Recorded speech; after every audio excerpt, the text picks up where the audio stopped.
এত বড় মাহফিলে একটু হইচই হবেই, ঝামেলা না করি। মাশাআল্লাহ। হ্যাঁ, আমার দিকে তাকান। কিছুক্ষণের মধ্যে আমার বন্ধু মাওলানা মামুনুল হক সাহেব চলে আসবেন, আমি আর তখন কথা বলবো না।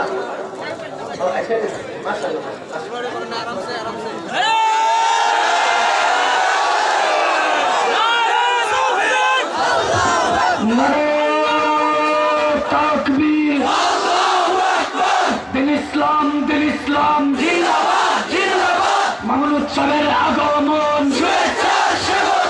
পরিষদের পক্ষ থেকে সালাম শুভেচ্ছা, পরিষদের পক্ষ থেকে তাকবীর।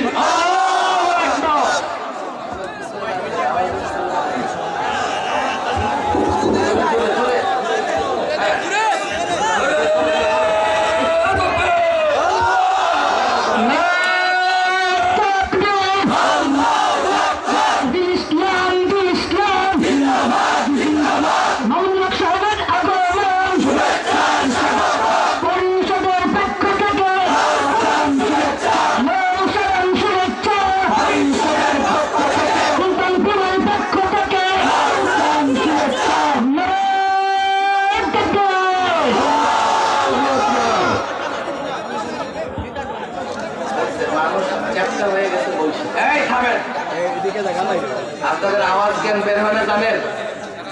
একসাথে লাগিয়ে বসে চ্যাপ্টা হয়ে গেছে,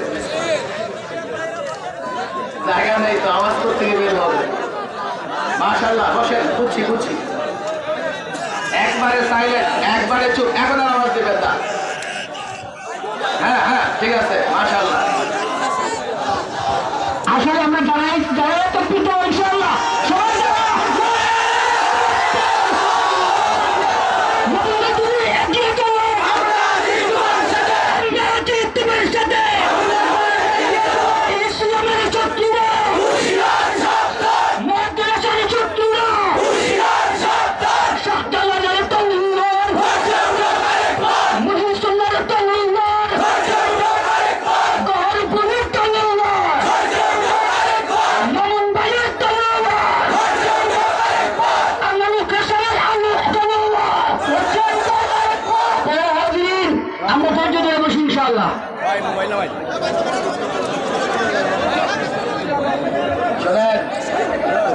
আমরা যদি ধৈর্য ধরে শুনি, ধৈর্য ধরে শুনলে বক্তব্য শেষ পর্যন্ত সবাই শুনতে পারবো। আমরা বসে, এই ক্যামেরা থাকবে, আপনারা বসেন বসেন বসেন, রানে ভাই বসেন, আমার দিকে তাকান। আমরা চাই কিনা সমাজে রাষ্ট্রে ইসলাম প্রতিষ্ঠা হোক? আমরা চাই তো ইনশাআল্লাহ। আর ইসলামকে ভালোবাসি তো ইনশাআল্লাহ। নিজের ব্যক্তি স্বার্থের বিরুদ্ধে গেলে ইসলাম তখন চাইব তো ইনশাআল্লাহ। নেতার বিরুদ্ধে গেলে তখন ইসলাম মানবো না, আরে মানবো তো ইনশাআল্লাহ। দলের বিরুদ্ধে গেলে আওয়াজ করেন, দলের বিরুদ্ধে গেলে, নেতার বিরুদ্ধে গেলে। আমি পরিষ্কার বলি, শুনেন, পরিষ্কার বলি, বুঝে শুনে বলি। আমরা অবুঝের মতো ইসলামের কথা বলি না। এই মুসলমান, বুঝবার চেষ্টা করো। বসো বসো, আওয়াজ করো না, বসো, বুঝবার চেষ্টা করো মুসলমান। এই মিডিয়া থাক, এখন আর কাউকে বসানো যাবে না। বসো বসো বসো। আপনারা সামনে বসেছেন, ওই পিছনের লোকেরা কিভাবে দেখবে?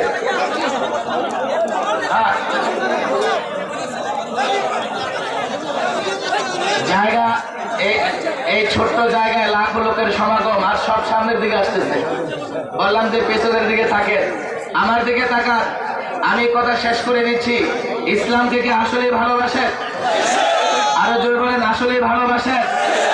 পরিষ্কার কথা বলি, এটা আমার শেষ কথা। আমি ইসলামকে ভালোবাসি। ব্যক্তি জীবনে, সমাজ জীবনে, রাষ্ট্র জীবনে আমি ইসলাম প্রতিষ্ঠা করতে চাই। আমি এজন্য ইসলাম প্রতিষ্ঠা করতে চাই। আমি মনে করি নারীর মুক্তি দরকার, অধিকার দরকার, ইসলাম নিশ্চিত করেছে। আমি মনে করি শ্রমিকের অধিকার দরকার, ইসলাম নিশ্চিত করেছে। আমি মনে করি মাজলুমানের জন্য ন্যায় বিচার দরকার, ইসলাম নিশ্চিত করেছে। আমি মনে করি সুষম অর্থনৈতিক ব্যবস্থা দরকার, ইসলাম নিশ্চিত করেছে। ন্যায় বিচার দরকার, ইসলাম নিশ্চিত করেছে। এ মুসলমান, বুঝে বলি, শুনে বলি, ভালো করে শোনো, লেখাপড়া করে বলি। আমি চাই সমাজ, রাষ্ট্র সর্বত্র ইসলাম প্রতিষ্ঠা হবে। আমি মনে করি আমরা যদি এদেশের যুবককে বোঝাতে পারি, আমরা যদি এদেশের মানুষকে বোঝাতে পারি, আমরা যদি এদেশের যুব সমাজ, ছাত্র সমাজ, শ্রমিক সমাজ সকলকে বোঝাতে পারি, মাওলানা মামুনুল হক বন্ধুবর এখানে উপস্থিত আছেন, আপনারা যদি আমাদের সঙ্গ দেন, বলে যাই 50 বছর নয়, আগামী 20 বছর পরে বাংলাদেশ হবে সম্পূর্ণ ইসলামী একটা রাষ্ট্র। মামুলি সাধারণ মানুষেরা আল্লাহর দ্বীনের জন্য যখন আল্লাহর কাছে মকবুল হয়ে গিয়েছেন, আল্লাহর দ্বীনের ঝান্ডা নিয়ে তারা দাঁড়িয়ে গিয়েছেন। আবু জাহল, উতবা, শাইবা, ওয়ালিদ ইবনে মুগীরা, ওয়ালিদ ইবনে উতবার মতো বিশাল নেতৃত্বের অধিকারী, প্রভাবের অধিকারী মানুষগুলো পরাজিত হয়ে গেছে, দুর্বলদের হাতে দ্বীনের ঝান্ডা সমুন্নত হয়ে গিয়েছে। মুহতারাম হাজিরিন, এটাই হলো ইসলামের ইতিহাস। ইসলামের কথা মানুষকে খুব ভালো করে বুঝিয়ে দিতে চাই যে আল্লাহর দ্বীনকে যদি কেউ মনে করে যে এটা তো দুর্বল, ইসলাম তো দুর্বল, কেউ যদি মনে করে ইসলাম পন্থীরা তো দুর্বল, কেউ যদি মনে করে ইসলাম পন্থীরা তো গরিব, অর্থনৈতিক ভাবে তারা দুর্বল, কেউ যদি মনে করে ইসলাম পন্থীরা তো সামরিক ভাবে দুর্বল, কেউ যদি মনে করে আল্লাহর দ্বীনের সৈনিকরা তো সর্বদিক থেকে তারা দুর্বল, রাজনৈতিক প্রতিপত্তি নেই, সম্পদের আধিপত্য নেই, তাদের কাছে সামাজিক ক্ষমতা নেই, সুতরাং এই সমস্ত দুর্বল মোল্লা মৌলবীদেরকে দিয়ে, এই সমস্ত দুর্বল গরিবদেরকে দিয়ে, আর এই সমস্ত দুর্বল মানুষদেরকে দিয়ে আল্লাহর জমিনে ইসলাম কায়েম হতে পারে না। কেউ যদি এ কথা মনে করে, ইসলাম হাজারবার এ কথার প্রমাণ রেখেছে, ইসলামের 1000 বছরের ইতিহাসে হাজারবার এ কথার তুমি প্রমাণ খুঁজে পাবে। যা ইসলামের বিপক্ষে গিয়েছে, আল্লাহ রাব্বুল আলামিন তাদেরকে ইসলাম থেকে ঘাট ধাক্কা দিয়ে দূরে সরিয়ে দিয়ে এমন দুর্বল মানুষের হাতে ইসলামের ঝান্ডা আল্লাহ তুলে দিয়েছেন। আর সেই দুর্বল শ্রেণীর মাধ্যমেই দুনিয়াতে আল্লাহ দ্বীনের বিপ্লব সাধিত হয়েছে।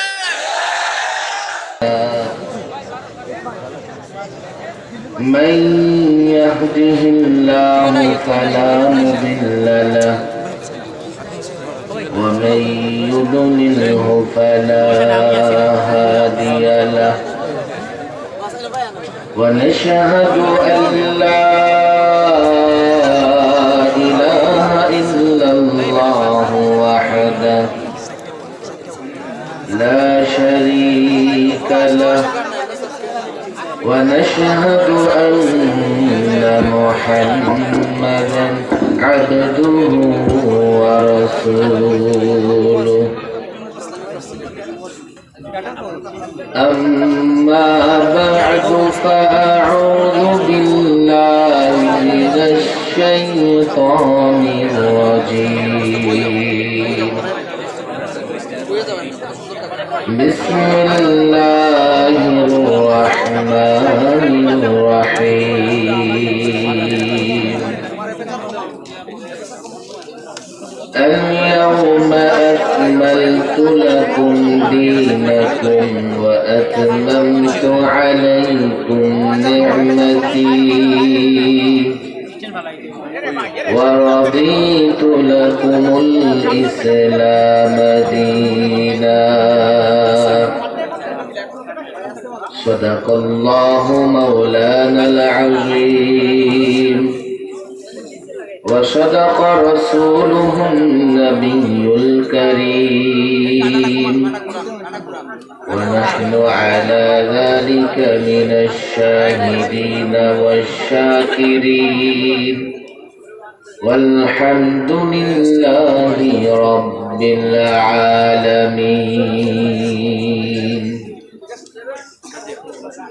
হযরত শাহ সুলতান রহমতুল্লাহ আলাইহি সমাজ কল্যাণ পরিষদ কর্তৃক আয়োজিত নবম বার্ষিক তাফসীরুল কোরআন মাহফিলের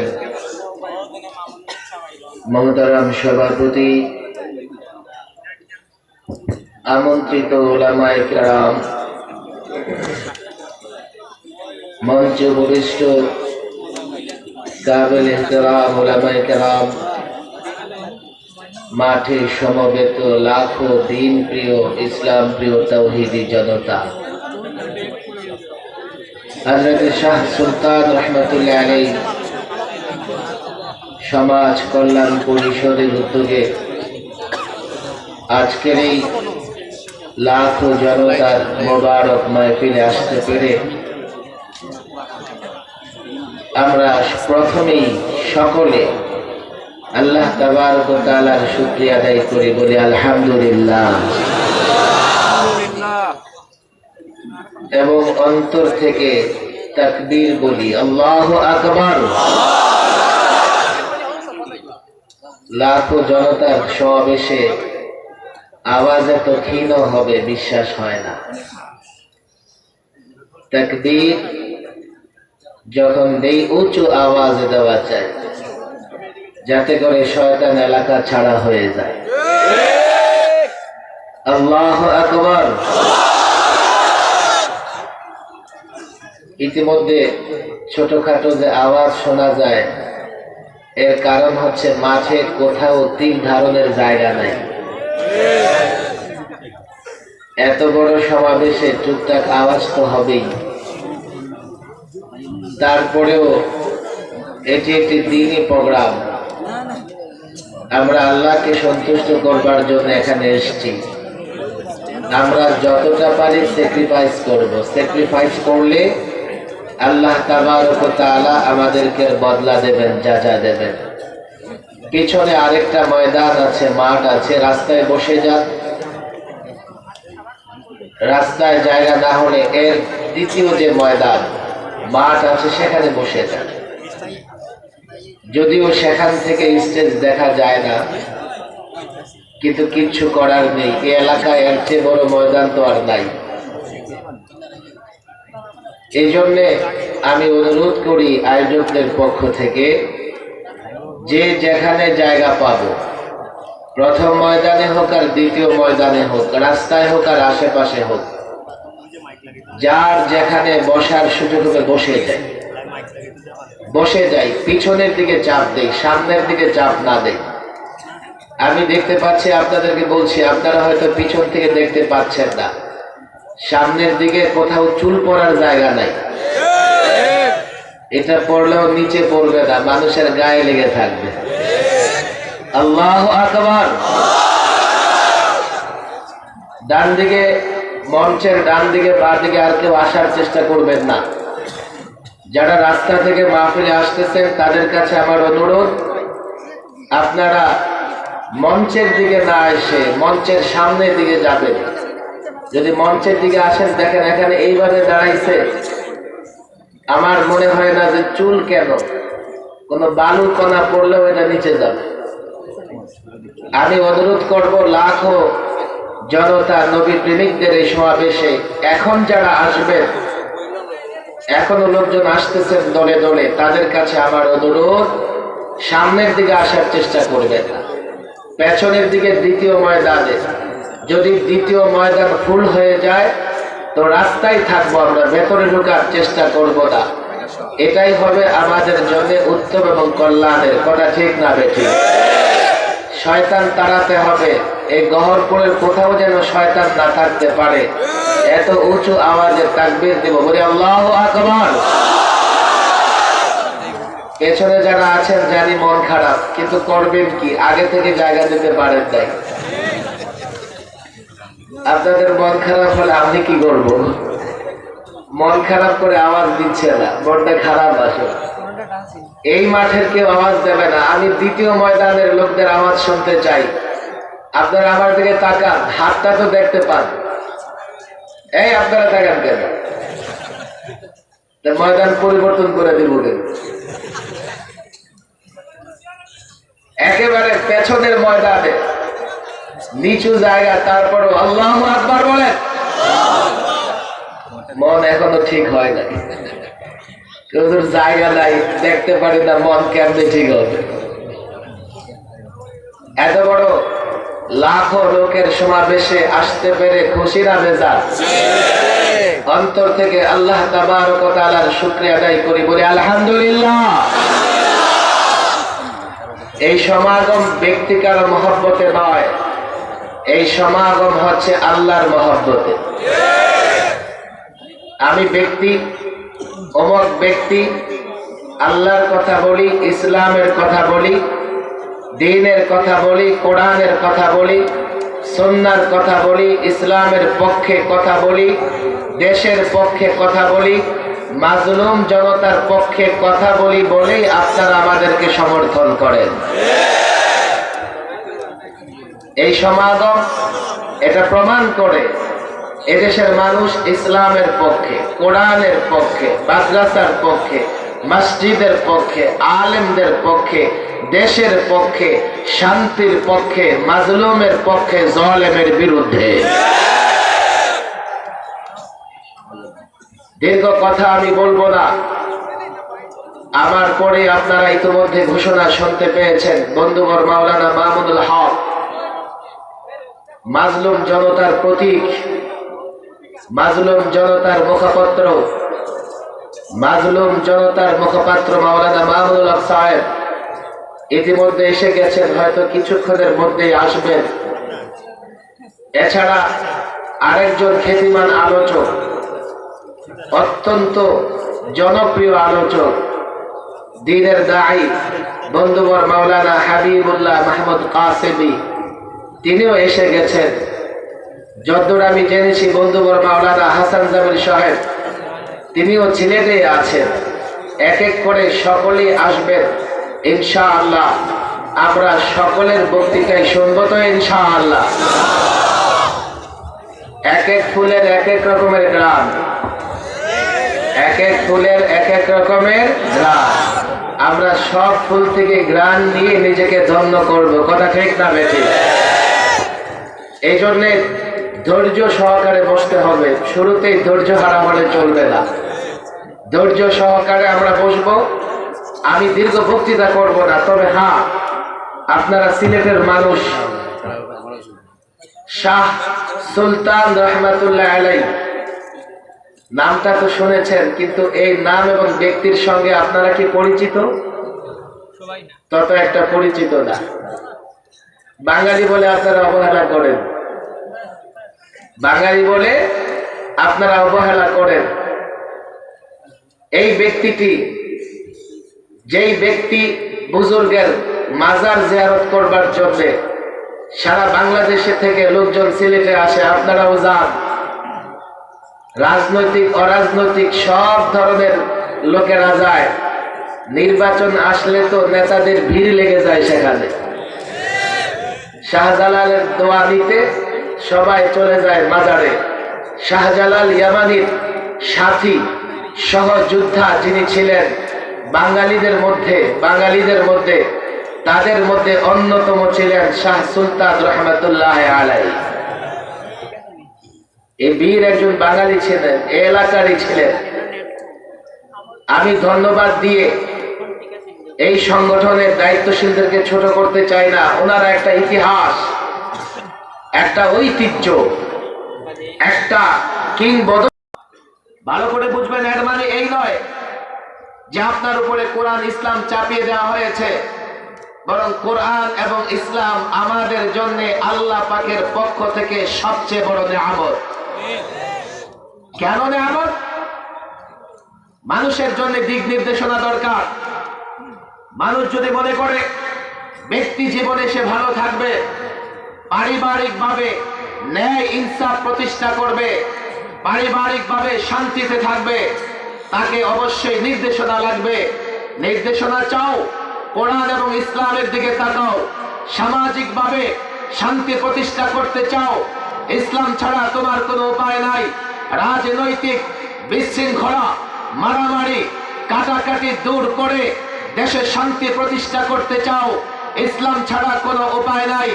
অর্থনীতিতে সুষম ব্যবস্থা আনতে চাও, ন্যায় এবং ইনসাফের বিচার ব্যবস্থা চাও, স্বরাষ্ট্রনীতি চাও এমন দেশের সকল মানুষের নিরাপত্তা নিশ্চিত হবে, পররাষ্ট্রনীতি চাও এমন দেশ সুরক্ষা থাকবে। ইসলাম ছাড়া, ইসলামের বিধিবিধান ছাড়া কোনো উপায় নাই। লড়াই করতে চাও, যুদ্ধ করতে চাও, লড়াই করে যুদ্ধ করে বিজয়ী হতে চাও, ফর্মুলা লাগবে, নির্দেশনা লাগবে। কোরআনে আছে, ইসলামে আছে, এছাড়া তোমার কোনো উপায় নাই। কথা বুঝবার চেষ্টা করবেন। তাহলে হুজুর, আমেরিকার কাছে কোন কোরআন আর কোন ইসলাম আছে? ওরা দেখি গোটা পৃথিবীতে রাজত্ব করতেছে। আমেরিকা এই জন্যই গোটা পৃথিবীর উপর রাজত্ব করতে পারতেছে, যেহেতু তোমার কাছে যে ফর্মুলা আছে, নির্দেশনা আছে, তা তুমি জানো না। তুমি যেহেতু তোমার কাছে থাকা অমূল্য সম্পদ এই কোরআনকে তুমি অ্যাপ্লাই করতে পারো না। এই কোরআনকে ব্যক্তি জীবন থেকে রাষ্ট্র জীবনে অ্যাপ্লাই করতে পারো না। তো আমেরিকা যে ফর্মুলা গ্রহণ করেছে, এই ফর্মুলায় সে বিজয়ী হয়েছে। কিন্তু ইহুদি নাসারা জানে যে মুসলমানদের কাছে এমন কিতাব আছে, ওদের ধর্ম ইসলাম এমন, এই মুসলমানরা যদি তাদের ধর্ম জানে, তাদের ইসলাম জানে, তাদের কোরআন সম্পর্কে জানে, তাহলে আমাদের নেতৃত্ব থাকবে না, আমাদের মোড়লগিরি থাকবে না, আমাদের রাজত্ব থাকবে না। এই যুবক, গৌহরপুরের যুবক, সিলেটের যুবক, শাহজালালের মাটির সন্তানরা, শাহপরানের মাটির যুবকরা, শাহ সুলতানের মাটির যুবকরা বলে যাই শোনো, বলে যাই শোনো, আলেম ভালো লাগে না, গুলি করে দাও। আলেম ভালো লাগে না, জেলে বন্দি করে রাখো। কিন্তু আলেমের কথা শোনো, আলেমের কথা বুঝবার চেষ্টা করো। আমেরিকা যখন বলে মুসলমান জঙ্গি, মুসলমান সন্ত্রাসী, কেন বলে? তারা জানে এই মুসলমানকে যদি জঙ্গি বলে, সন্ত্রাসী বলে দমন না করা যায়, কাল মুসলমান যদি কোরআন, ইসলাম সমাজে, রাষ্ট্রে অ্যাপ্লাই করতে পারে, আমি আমেরিকার রাজত্ব থাকবে না, আমার মোড়লগিরি থাকবে না। আমি 52টা দেশে যুদ্ধ করছি, কাল যখন মুসলমান আমার বিরুদ্ধে পাল্টা আঘাত করবে, আমি কোথাও যুদ্ধে টিকতে পারবো না। তোমাকে সন্ত্রাস বলে, তোমাকে জঙ্গি বলে দুঃখ লাগে, আমেরিকা বলে সে তার রাজত্ব টিকিয়ে রাখবার জন্য। কিন্তু যখন কোন মুসলমান নামে হোক, কাজে হোক, আলেমুল আমাদের জঙ্গি বলে, সন্ত্রাসী বলে, বরদাস্ত করা যায় না।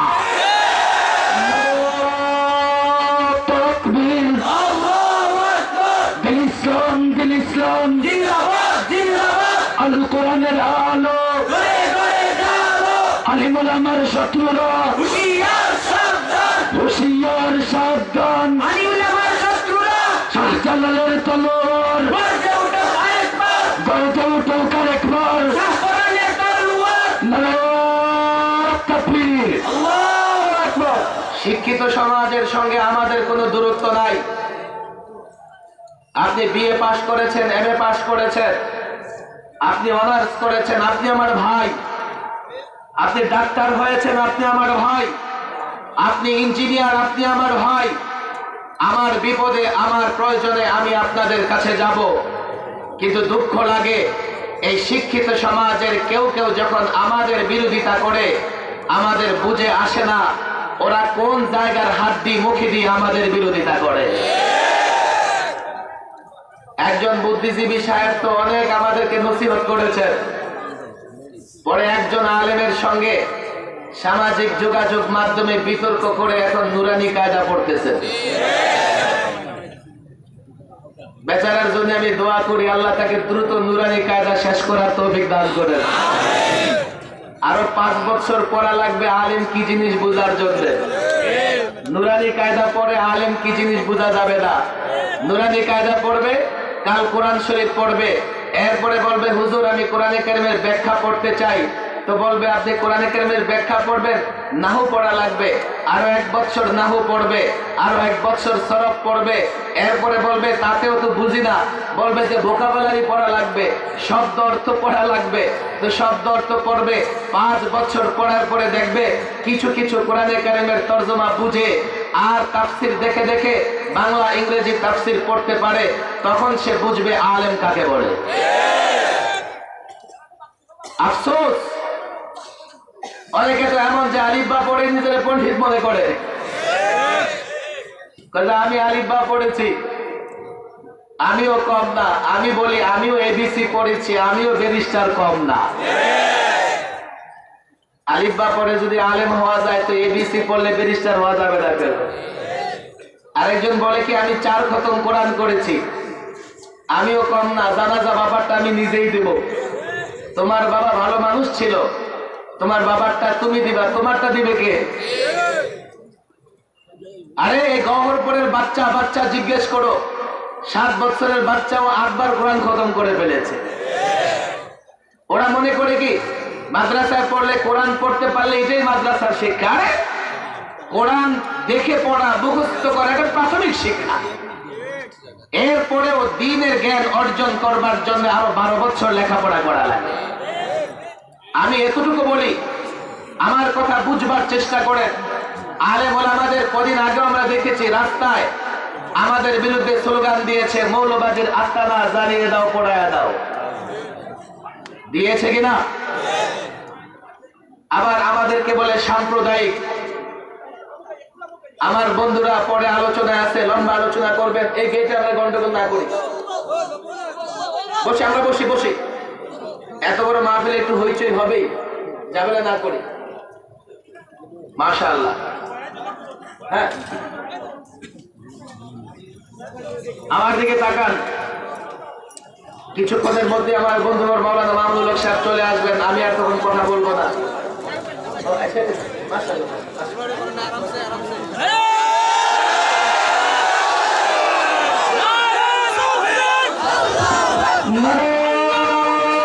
তাকবীর, দিন ইসলাম, দিন ইসলাম, জিন্দাবাদ, জিন্দাবাদ। মামুনুল সাহেবের আগমন, শুভেচ্ছা, স্বাগতম। পরিষদের পক্ষ থেকে শুভেচ্ছা, সালাম, শুভেচ্ছা পরিষদের পক্ষ থেকে। তাকবীর, আল্লাহু আকবার।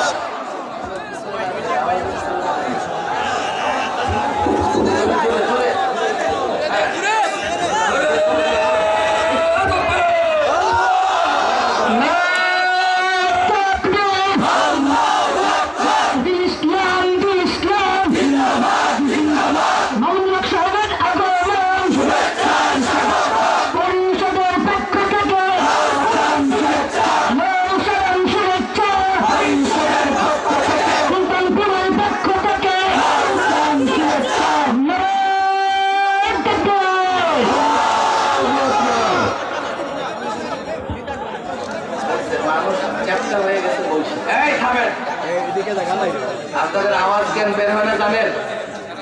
একসাথে লাগিয়ে বসে চ্যাপ্টা হয়ে গেছে, জায়গা নেই তো, আওয়াজ থেকে বের হবে। মাশাআল্লাহ, বসেন, বুঝছি। একবারে সাইলেন্ট, একবারে চুপ, এখন আর আওয়াজ দিবেন না। হ্যাঁ, ঠিক আছে, মাশাআল্লাহ। আসলে আমরা জানাই তো পিতা ইনশাআল্লাহ সবাই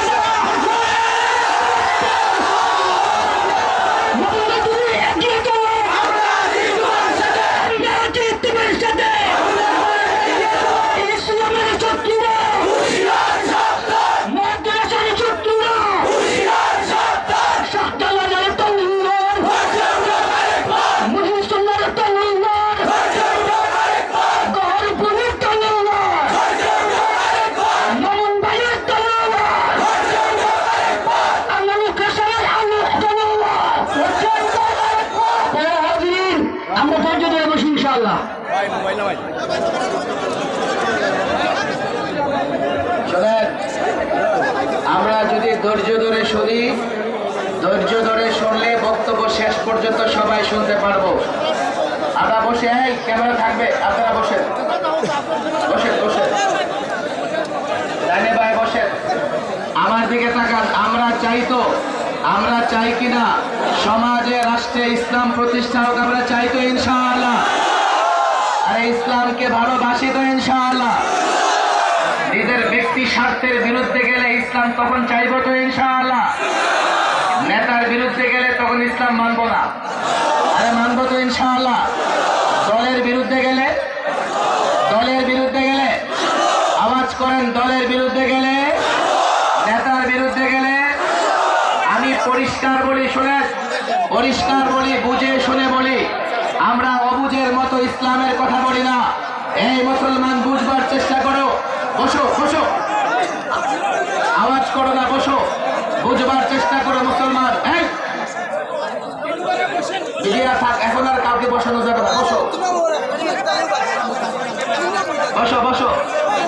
আপনারা সামনে বসেছেন, ওই পিছনের লোকেরা কিভাবে দেখবে?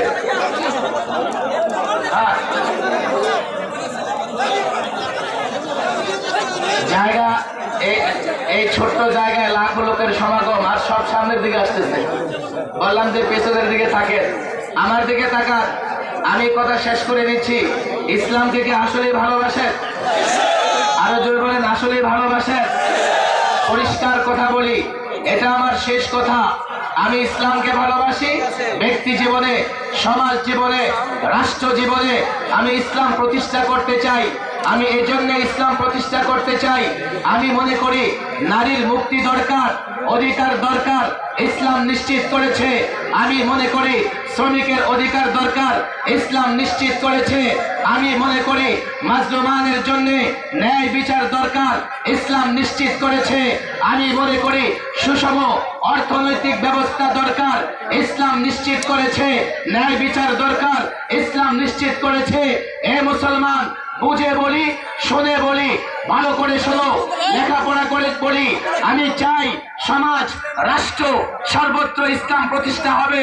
আমি মনে করি আমরা যদি এদেশের যুবককে বোঝাতে পারি, আমরা যদি এদেশের মানুষকে বোঝাতে পারি, আমরা যদি এদেশের যুব সমাজ, ছাত্র সমাজ, শ্রমিক সমাজ সকলকে বোঝাতে পারি, মাওলানা মামুনুল হক বন্ধুবর এখানে উপস্থিত আছেন, আপনারা যদি আমাদের সঙ্গ দেন, বলে যাই 50 বছর নয়, আগামী 20 বছর পরে বাংলাদেশ হবে সম্পূর্ণ ইসলামী একটা রাষ্ট্র।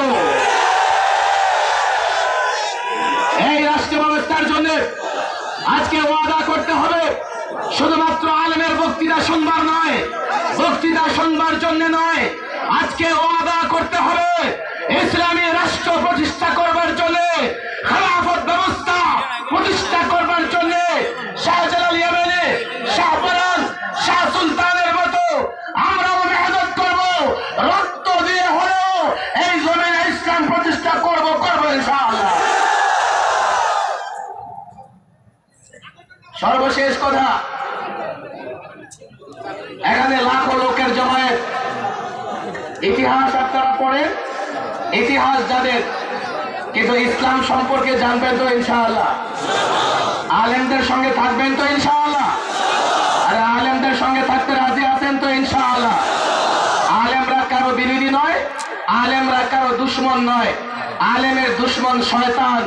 যে শয়তানের পথ অবলম্বন করবে সেই আলেমদের বিরোধিতা করবে। কোন মুসলমান আলেমদের বিরোধিতা করতে পারে না। আলেমদের কথা শোনো, বুঝবার চেষ্টা করো। আমার বিশ্বাস তাহলে আমাদের সকলের মঙ্গল হবে, কল্যাণ হবে, দেশের কল্যাণ হবে। আর আলেমরা ইসলামের কথা বলে, আমি তো পরিষ্কার আজকে এই কথা বলি, ইসলাম যদি জানো, ইসলাম যদি ধরো, নিজে বাঁচবে, দেশটা বাঁচবে। ইসলাম না ধরতে পারলে দেশটাকে বাঁচাতে পারবে না। এই জনগণ, মুসলিম জনগণ, তৌহিদি জনগণ, পরিষ্কার বলি, ইসলাম যদি ধরো, দেশ টিকবে। আমরা দেশের স্বাধীনতা পেয়েছি ইসলামের কারণে। আমরা দেশটা টিকে রাখতে হলে ইসলামকে ধরে রাখতে হবে। আপনাদেরকে এই ইসলাম প্রতিষ্ঠার আন্দোলন এবং সংগ্রামে উদাত্ত আহ্বান জানিয়ে আমার সংক্ষিপ্ত বক্তব্য শেষ করছি। ওমা তৌফিক ইল্লা বিল্লাহ ওমা আলাইনা ইল্লাল বালাগ।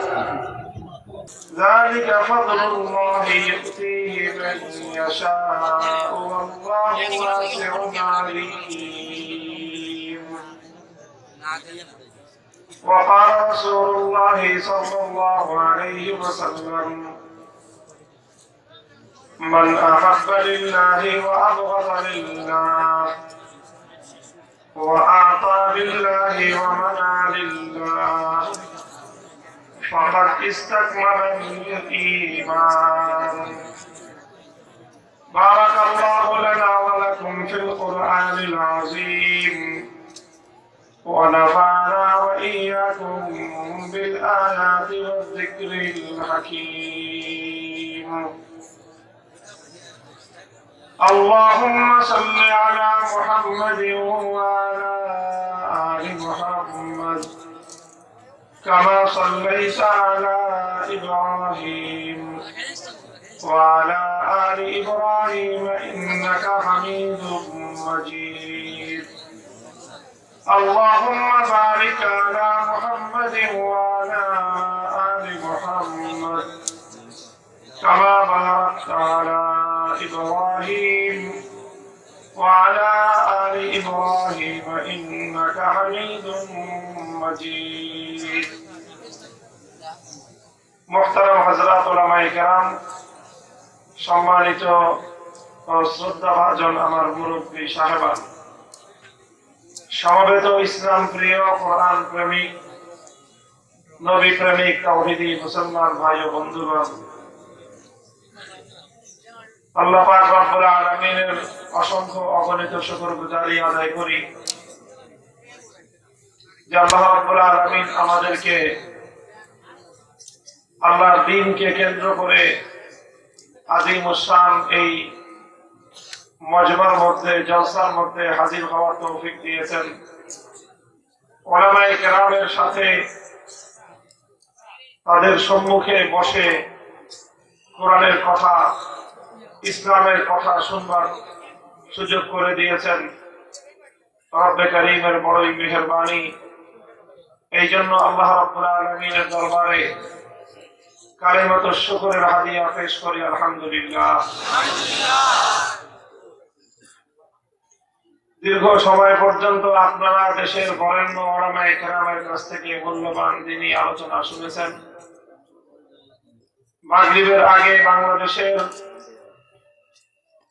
মুনাজিরে ইসলাম আল্লামা নুরুল ইসলাম অলিপুরি দামাত বারাকাতুহুল আলিয়া আলোচনা করেছেন। সালাতুল মাগরিবের পর থেকে মাওলানা মুফতি সাখাওয়াত হোসেন রাজি সাহেব আলোচনা করেছেন। এখন কিছু সময় আমি আপনাদের সম্মুখে উপবিষ্ট হয়েছি কয়েকটি কথা আলোচ করার জন্য। এরপরেও ইনশাআল্লাহ আরো বড় বড় মুফাসসিরিনে কেরামগণ আপনাদের মাঝে তাশরীফ আনবেন। আমি আপনাদের সম্মুখে কোরআনে পাক থেকে একটি আয়াত তেলাওয়াত করেছি। আয়াতের বিষয়বস্তু হলো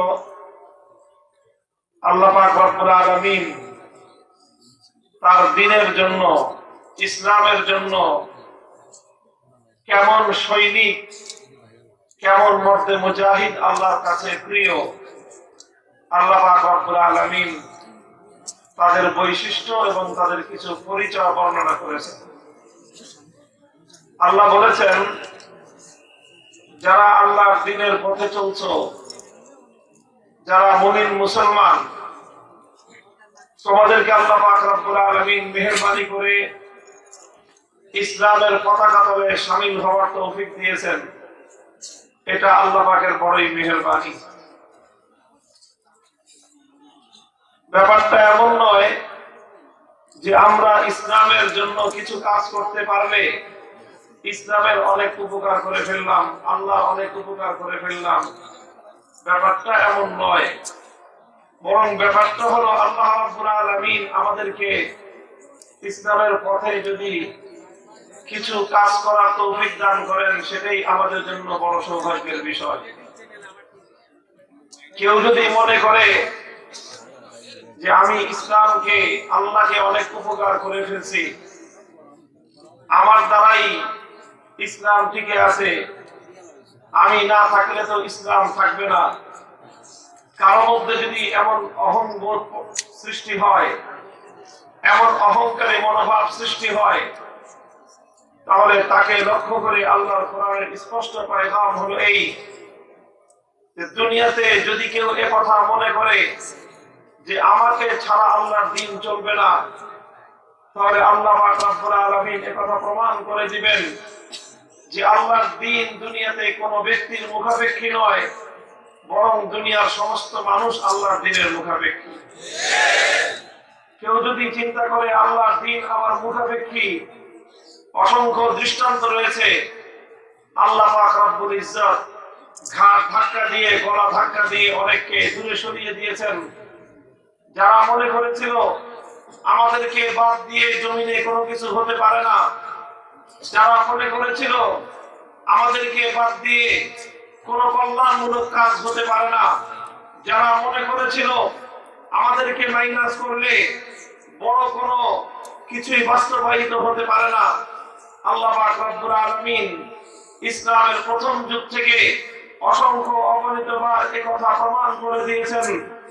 যারাই এ কথা মনে করে যে আমাকে মাইনাস করলে বড় কিছু হবে না, আল্লাহ পাক রব্বুল আলামিন তাদেরকে মাইনাস করে অনেক ছোটদের দ্বারা আল্লাহ বড় কাজ করে দিয়েছেন। মক্কার জমিনে যখন আল্লাহ রাসূল সাল্লাল্লাহু আলাইহি ওয়াসাল্লাম দ্বীনের পয়গাম নিয়ে এসেছিলেন, ইসলামের ঝান্ডা নিয়ে আল্লাহর নবী এসেছিলেন, তখন মক্কার কায়েমি স্বার্থবাদীরা মনে করেছিল যে আমরা যদি এই ইসলামের পক্ষে না দাঁড়াই তাহলে এই ইসলাম কিছুই করতে পারবে না। মক্কার বড় বড় নেতা, বড় বড় প্রভাবশালী, বড় বড় সম্পদশালী, যাদেরকে কায়েমি গোষ্ঠী বলা হয়, সেই সকল প্রভাবশালী গোষ্ঠীরা মনে করেছিল যে আমরা কোন একটা বিষয়ের বিপক্ষে থাকলে সেটা এই জমিনের মধ্যে কোনোদিন মাথা দেওয়া দিয়ে উঠতে পারবে না। এটা মনে করে মক্কার সমস্ত প্রভাবশালী ব্যক্তিরা, সম্পদশালী ব্যক্তিরা, মক্কার নেতৃত্বের অধিকারী ব্যক্তিরা একজোট হয়েছিল যে তারা তাদের মাটিতে, তাদের ভূমিতে আল্লাহর দ্বীন, আগত নতুন ইসলামকে তারা মক্কার মাটিতে প্রতিষ্ঠিত হতে দেবে না। এই জন্য আবু জাহলের মতো মক্কার কায়েমি স্বার্থবাদী, উমাইয়া ইবনে খালাফের মতো মক্কার শিল্পপতি, এরকম এক একজন বড় বড় ব্যক্তি তারা সকলে ঐক্যবদ্ধ হয়ে আল্লাহর দ্বীনের অগ্রযাত্রাকে রুখে দেওয়ার চেষ্টা করেছিল। কিন্তু আমার আল্লাহ পাক রব্বুল আলামিন যখন চেয়েছেন আল্লাহর দ্বীনকে আল্লাহ পাক বিজয়ী করবেন, আল্লাহ পাক রব্বুল আলামিন অনেক বড় কোন ব্যক্তিকে, অনেক বড় কোন ব্যক্তির প্রয়োজন আল্লাহ মনে করেননি, অনেক প্রভাবশালী ব্যক্তির প্রয়োজন আল্লাহ মনে করেননি, অনেক সম্পদশালী ব্যক্তির প্রয়োজন আল্লাহ পাক মনে করেননি। বেলাল যে হাবাস সুহাইব আজরুম, বেলাল যে হাবাস সুহাইব আজরুম, যে খাকে মক্কা আবু জাহল ইজবুল আজাবিস, আল্লাহ পাক রব্বুল আলামিন সেই হাবাসা থেকে বেলাল হাবাসীর মতো কৃতদাসকে আল্লাহ কবুল করে নিয়েছেন। সেই পারস্য দেশ থেকে শতবর্ষী সালমান ফার্সিকে এনে আল্লাহ ইসলামের সৈনিক হিসেবে দাঁড় করিয়ে দিয়েছেন। রোম থেকে সুহাইব রুমিকে আল্লাহ পাক ইসলামের জন্য কবুল করে নিয়েছেন। খাব্বাব ইবনুল আরাত্তার মতো কৃতদাসকে আল্লাহ পাক ইসলামের জন্য কবুল করে নিয়েছেন। মামুলি সাধারণ মানুষেরা আল্লাহর দ্বীনের জন্য যখন আল্লাহর কাছে মকবুল হয়ে গিয়েছেন, আল্লাহর দ্বীনের ঝান্ডা নিয়ে তারা দাঁড়িয়ে গিয়েছেন। আবু জাহল, উতবা, শাইবা, ওয়ালিদ ইবনে মুগীরা, ওয়ালিদ ইবনে উতবার মতো বিশাল বিশাল নেতৃত্বের অধিকারী, প্রভাবের অধিকারী মানুষগুলো পরাজিত হয়ে গেছে, দুর্বলদের হাতে দ্বীনের ঝান্ডা সমুন্নত হয়ে গিয়েছে। মুহতারাম হাজিরিন, এটাই হলো ইসলামের ইতিহাস। ইসলামের কথা মানুষকে খুব ভালো করে বুঝিয়ে দিতে চাই যে আল্লাহর দ্বীনকে যদি কেউ মনে করে যে এটা তো দুর্বল, ইসলাম তো দুর্বল, কেউ যদি মনে করে ইসলাম পন্থীরা তো দুর্বল, কেউ যদি মনে করে ইসলাম পন্থীরা তো গরিব, অর্থনৈতিক ভাবে তারা দুর্বল, কেউ যদি মনে করে ইসলাম ইসলামপন্থীরা তো সামরিকভাবে দুর্বল। কেউ যদি মনে করে আল্লাহর দিনের সৈনিকরা তো সর্বদিক থেকে তারা দুর্বল, রাজনৈতিক প্রতিপত্তি নেই, সম্পদের আধিপত্য নেই, তাদের কাছে সামাজিক ক্ষমতা নেই, সুতরাং এই সমস্ত দুর্বল মোল্লা মৌলবীদেরকে দিয়ে, এই সমস্ত দুর্বল গরিবদেরকে দিয়ে, আর এই সমস্ত দুর্বল মানুষদেরকে দিয়ে আল্লাহর জমিনে ইসলাম কায়েম হতে পারে না। কেউ যদি এ কথা মনে করে, ইসলাম হাজারবার এ কথার প্রমাণ রেখেছে, ইসলামের ১,৫০০ বছরের ইতিহাসে হাজারবার এ কথার তুমি প্রমাণ খুঁজে পাবে।